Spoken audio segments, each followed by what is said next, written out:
भाई जो गुरु वचन पे डट गए, कट गए फंद 84 के। उस दिन को इन मुसलमान भाइयों ने लिख लिया और उसी दिन से ये जीव हत्या की परंपरा चल पड़ी। अगर आपको मेरी बातों पर यकीन नहीं होता तो आप अपने मुल्ला काजियों से जाकर पूछो कि अगर मोहम्मद साहब अल्लाह को इतने प्यारे थे तो उनकी मौत इतनी दुर्गति से क्यों हुई।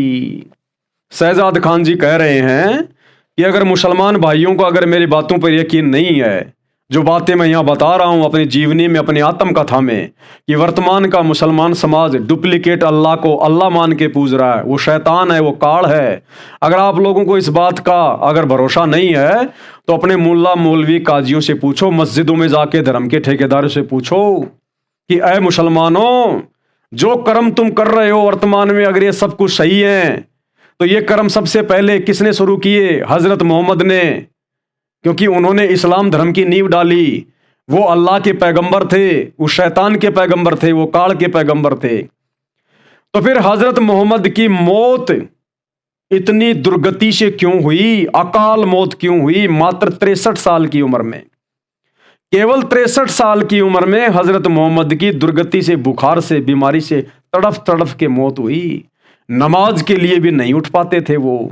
उनकी आंखों के सामने उनके 3 बेटे अकाल मृत्यु को प्राप्त हुए।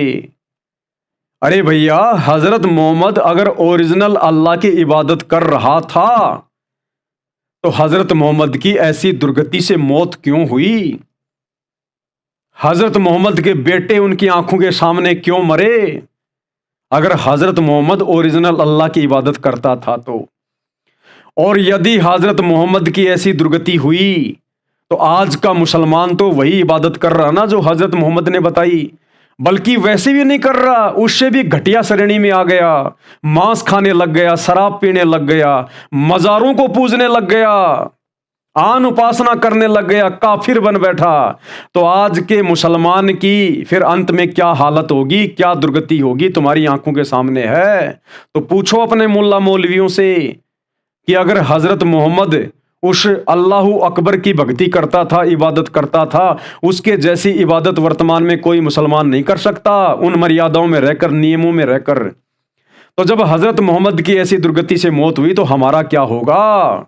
तो इससे भी मुसलमानों को विचार करना चाहिए।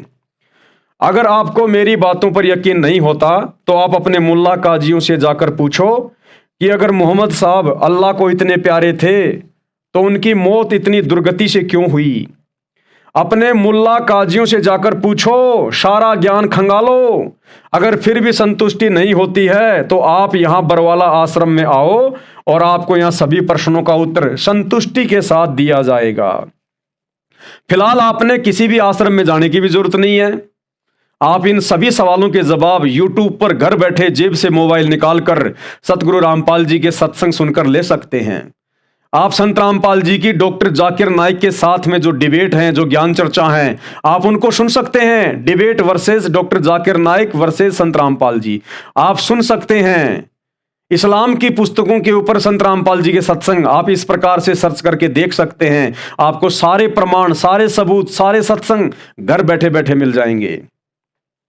आपको बिल्कुल संतुष्ट किया जाएगा। हमारी जाति जीव है, यानी जीव हमारी जाति है। हम सब इंसान हैं, इंसान, स्त्री या पुरुष, हिंदू, मुस्लिम, सिख, ईसाई, हम सब जीव हैं। हमारी कोई जातियां नहीं हैं। ये जातियां शैतान ने बनवाई हैं। इस डुप्लीकेट अल्लाह की प्रेरणा से हमें आपस में लड़ने झगड़ने के लिए इस डुप्लीकेट शैतान ने ये जातियां, ये धर्म बनवाए हैं। हमारी जाति केवल जीव है, हम केवल एक जीव हैं, जीव। हमारा मानव धर्म है। हमारा हिंदू, मुस्लिम, सिख, ईसाई धर्म से कोई लेना देना नहीं है। ये सारे धर्म डुप्लीकेट हैं, डुप्लीकेट शैतान ने बनवाए हैं। काल की प्रेरणा से सारे धर्म बने संसार में। धर्म केवल एक ही है इंसानियत का, जिसको मानव धर्म करते हैं, मैनकाइंड। बाकी हिंदू, मुस्लिम, सिख, ईसाई, जैन, यहूदी, बौद्ध, फारसी, मंगोली, ये जितने भी धर्म हैं ये शैतान की प्रेरणा से बने हुए हैं। हमारी जाति जीव है, हमारा मानव धर्म है। हमारा हिंदू, मुस्लिम, सिख, ईसाई धर्म से कोई लेना देना नहीं है। अगर आप इस जाति प्रथा में चलते रहे तो आप कभी भी अल्लाह ताला की प्राप्ति नहीं कर सकते। अजान जो हम लगाते हैं, अजान का मतलब ही क्या होता है? अल्लाहु अकबर, अल्लाहु अकबर, अशहदु अन ला इलाहा इल्लल्लाह, अशहदु अन ला इलाहा इल्लल्लाह, अशहदु अन्ना मुहम्मद रसूलुल्लाह, अशहदु अन्ना मुहम्मद रसूलुल्लाह, हय्या अलस सलाह, हय्या अलस सलाह, हय्या अलल फलाह, हय्या अलल फलाह, कद कामती सलाह, कद कामती सलाह, अल्लाहु अकबर, अल्लाहु अकबर, ला इलाहा इल्लल्लाह। इसका मतलब क्या है? इसका मतलब हमें आज तक नहीं पता लगा और ना किसी मुसलमान को वर्तमान में इस अजान के इन शब्दों का पता है। अब पता चलेगा कि अजान का मतलब क्या होता है। इसका मतलब हमें आज तक पता नहीं लगा। बस सब लोग भेड़ चाल चल रहे हैं, एक के पीछे एक। अगर कोई सही रास्ता बताता है तो लोग उसकी सुनते नहीं, कहते हैं कि हमारे बड़े बुजुर्ग इसी परंपरा को निभाते आए हैं। अब जैसे हिंदू समाज में होली मनाते हैं, दीपावली मनाते हैं, दुल्हनडी मनाते हैं, भेड़ चाल में, देखा देखी में, पता किसी को नहीं है कि इनको मनाने के पीछे का रहस्य क्या है। वर्तमान में इनको मनाने का कोई औचित्य है या नहीं है, या खाली हम लोग देखा देखी में मनमाना आचरण कर रहे हैं, भेड़ चाल में चल रहे हैं। तो यही दशा मुस्लिम समाज की है। अजान सब कर रहे हैं, लेकिन अजान क्यों की जाती है, अजान का मतलब क्या है, यह किसी को नहीं पता है। अब समय है सही साधना करने का। भेड़ चाल से मुक्ति नहीं होगी, मुक्ति तो सत भक्ति से ही होगी। और वर्तमान में वह केवल संत रामपाल जी महाराज जी के पास है। मुक्ति यानी जन्नत में 7वें आसमान पर अल्लाह के पास जाओगे सत भक्ति से। सत भक्ति यानी सच्ची इबादत करने से, और सच्ची इबादत सच्चे खुदा की जाएगी तो पहुंचेंगे। और वो सच्चा खुदा वर्तमान में मुर्शिद रूप में, सतगुरु रूप में, वो अल्लाह ताला सतगुरु रामपाल जी धरती पे प्रकट हैं। दूसरा कोई ऑप्शन नहीं है। मेरी विश्व के सभी मुस्लिम भाइयों से प्रार्थना है कि समय रहते इस ज्ञान को समझ लो। अभी समय से संत रामपाल जी महाराज के तत्व ज्ञान को समझो, क्योंकि परमात्मा की वाणी है, गरीबदास ये वक्त जात है रोगे इस पैरे नू। आदरणीय गरीबदास जी गांव छुड़ानी, जिला झज्जर, हरियाणा वाले, जिनको परमात्मा आकर मिले, अल्लाह ताला आके मिला, और जिन्होंने गरीबदास जी को माध्यम बनाकर 24,000 वाणियों से युक्त दुनिया का सबसे बड़ा ग्रंथ सदग्रंथ साहिब लिखवाया, जिसमें सभी धर्मों के विषय में पूरी कंप्लीट जानकारी है, कोड वर्ड में, वाणियों में, जिन वाणियों को केवल अल्लाह ही खोल सकता है। और वो अल्लाह सतगुरु रामपाल जी सन 1994 से उसी को आधार बनाकर सत्संग कर रहे हैं। तो गरीबदास जी ने कहा कि गरीबदास ये वक्त जात है कि भाई जाग जाओ, हिंदू, मुस्लिम, सिख, ईसाई, इन सभी धर्म और जातियों की बेड़ियों से, जंजीरों से बाहर निकलो। तुम 21वीं पीढ़ी के युवा हो, शिक्षित हो, पढ़े लिखे हो, भेड़ चाल में मत चलो, उन परंपराओं में मत बहो, व्यर्थ के रीति रिवाज और कुरीतियों में मत पड़ो, अपने अल्लाह ताला को पहचानो। और संत का ज्ञान सुनने से ही ज्ञान होगा। दूसरों के कहने से, किसी की बुराई करने से, निंदा चुगली करने से आप कुछ भी नहीं समझ पाओगे, कुछ भी नहीं जान पाओगे। तो अब समय है, अल्लाह धरती पे है संत रामपाल जी के रूप में। अगर ये वक्त एक बार निकल गया, ये समय हाथ से छूट गया, फिर रोओगे, फिर तुम्हें जन्नत नहीं मिलने वाली। उन कब्रों से उठ के कोई नहीं जाने वाला कयामत के दिनों पर। वो अल्लाह ताला धरती पे आया हुआ है, उसकी सच्ची इबादत कर लो, उससे शत भक्ति का वो मंत्र ले लो, जो मंत्र उन्होंने हजरत मोहम्मद जी को दिया था जिंदा बाबा के रूप में आके। और जब आजीवन मर्यादा में रहकर भगत शहजाद खान की तरह भक्ति करोगे, सच्चे खुदा की इबादत करोगे, तब कहीं जाकर तुम्हें वो जन्नत मिलेगी, अन्यथा जहन्नुम के दरवाजे खुले हुए हैं। गरीबदास ये वक्त जात है रोगे इस पैरे नू। ये हकीकत बात है। आज आप जितना लेट यहां आओगे तो आपके हाथ कुछ नहीं लगेगा। रोने के सिवाय कुरान शरीफ में कहीं पर भी बकरे की कुर्बानी नहीं लिखी है। वहां पर कुर्बानी लिखी है, कुर्बानी का मतलब है कि अल्लाह ताला की राहों में अपनी बुराइयों को कुर्बान कर देना, उनको छोड़ देना, ना कि बकरे को काट देना, मुर्गे को काट देना। हम ईद पर जितनी भी कुर्बानी देते हैं वह हमारे पाप इकट्ठे हो रहे हैं। पाप, कलमा पढ़कर बकरे की कुर्बानी देना बहुत बड़ा पाप है, बहुत बड़ा हराम है।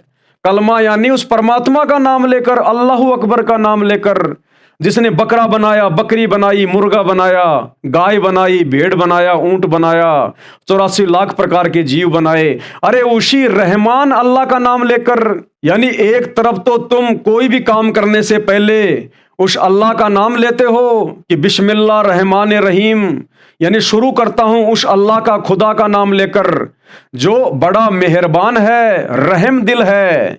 अरे वो रहम दिल अल्लाह फिर भला कैसे इन आत्माओं को काट काट कर खाने का आदेश देगा? फिर वो रहम दिल कहां है? वो तो निर्दयी है, निर्दयी, जो तुम्हें बकरे काटने का, भेड़ काटने का, मुर्गे काटने का फरमान दे रहा है। फिर वो कादर अल्लाह कहां है? वो रहमत वाला कहां है? वो बड़ा रहम दिल कहां हुआ? वो तो निर्दयी हुआ। और तुम उस ओरिजिनल अल्लाह का नाम लेके, उस पाक खुदा का नाम लेके, जिसका नाम लेने से आत्मा पवित्र हो जाती है, उस पाक खुदा का नाम लेकर तुम ये कुकर्म कर रहे हो, बकरे काट रहे हो, झोटे काट रहे हो, गाय काट रहे हो। तुमसे बड़ा राक्षस, तुमसे बड़ा पापी धरती पे कोई दूसरा नहीं है। ये सबसे बड़ा हराम है। आप सबसे बड़े दोषी बन रहे हैं अल्लाह के, क्योंकि अभी तक तुम्हें अल्लाह की पहचान नहीं है। कलमा पढ़कर बकरे की कुर्बानी देना बहुत बड़ा पाप है, बहुत बड़ा हराम है। अगर मुल्ला काजियों ने यह बात पहले बता दी होती तो इतने बड़े पाप नहीं होते। इन्हीं की वजह से आज मुसलमान समाज में मुसलमान शुरू से ही मांस खाने लग जाता है। परमात्मा ने हमें यहां भेजा था तो कुछ नियम बनाकर भेजे थे, और अगर हम परमात्मा के नियमों को तोड़ते हैं तो हम सीधा शैतान के पास जाते हैं, उस डुप्लीकेट अल्लाह के पास में जो दोजख में डालता है, नरक में जाएंगे। अल्लाह कबीर है और उस अल्लाह का ज्ञान वर्तमान में संत रामपाल जी के अलावा और किसी के पास नहीं है। अल्लाह कौन है? अल्लाह कबीर। और वो कबीर अल्लाह आज स्वयं सतगुरु रामपाल जी के रूप में, संत रूप में, मुर्शिद रूप में धरती पे प्रकट है, क्योंकि अपने द्वारा रची गई कायनात की जानकारी, सृष्टि की जानकारी वो कबीर अल्लाह सातवें आसमान से, सतलोक से चलकर गति करके मनुष्य शरीर में धरती पे प्रकट होकर संत रूप में, मुर्शिद रूप में स्वयं ही जानकारी देता है। उसकी जानकारी देने वाला कोई दूसरा नहीं है। क्योंकि आपने सूरत फुरकानी 25 आयत नंबर 58 में जो डुप्लीकेट अल्लाह है, जो शैतान है, काल है, जो हजरत मोहम्मद जी को ज्ञान दे रहा है कुरान शरीफ का, उसने हाथ खड़े कर दिए 58 नंबर आयत में कि उस जिंदा जो कभी मरने वाला नहीं है, जिसने 6 दिन में सृष्टि रची, 7वें दिन वो तख्त पे जा बैठा, शाही तख्त पे जा बैठा, उसका हाल किसी बाखबर से जा पूछो। तो उसकी जानकारी भला और कौन दे देगा, जब कुरान शरीफ का ज्ञान देने वाला डुप्लीकेट अल्लाह भी हाथ खड़े कर रहा है कि उसकी जानकारी किसी बाखबर से जा पूछो, किसी जानने वाले से जा पूछो। तो भाई वो अल्लाह खुद ही संत रूप में आके यहां अपनी जानकारी देता है, जो आज सतगुरु रामपाल जी के रूप में आए हुए हैं। अल्लाह कबीर है और उस अल्लाह का ज्ञान वर्तमान में संत रामपाल जी महाराज के अलावा और किसी के पास नहीं। अगर मुल्ला काजियों को थोड़ा सा भी ज्ञान था तो उन्होंने क्यों नहीं बताया कि कुरान शरीफ में यह कहा है कि उस अल्लाह की खबर किसी बाखबर से पूछो। अगर इन काजियों को, इन मुल्लाओं को अगर इस बात का ज्ञान होता तो सतगुरु रामपाल जी के द्वारा बताने से पहले ही ये मुसलमान समाज को बता देते और गुमराह नहीं करते कि भैया हमें उस अल्लाह के विषय में पूरी जानकारी नहीं है, उस कादर अल्लाह की सच्ची इबादत की जानकारी हमें नहीं है। क्योंकि कुरान के ज्ञान देने वाले अल्लाह ने सूरत फुरकानी 25 आयत नंबर 58 में कह दिया कि ए हजरत मोहम्मद, उस कादर अल्लाह की जानकारी किसी बाखबर से जा पूछो। तो भैया हमें उस बाखबर के बारे में नहीं पता, वो बाखबर कौन है। अगर ये मुल्ला मौलवी काजी शुरू में ही इस्लाम धर्म के लोगों को सच्चाई बता देते तो आज ये धर्म इतना नहीं बिगड़ता, ये लोग इतने जीव हत्या करने के लिए तैयार नहीं होते, अपने कर्म नहीं फोड़ते। लेकिन मुल्ला मौलवियों को भी इस सूरत फुरकान 25 आयत नंबर 58 से 59 का ज्ञान नहीं था, जिस कारण से अल्लाह को स्वयं धरती पे आना पड़ता है। यह मानुष जन्म दुर्लभ है, यानी मनुष्य जन्म बहुत दुर्लभ है, बड़ी मुश्किल से मिलता है।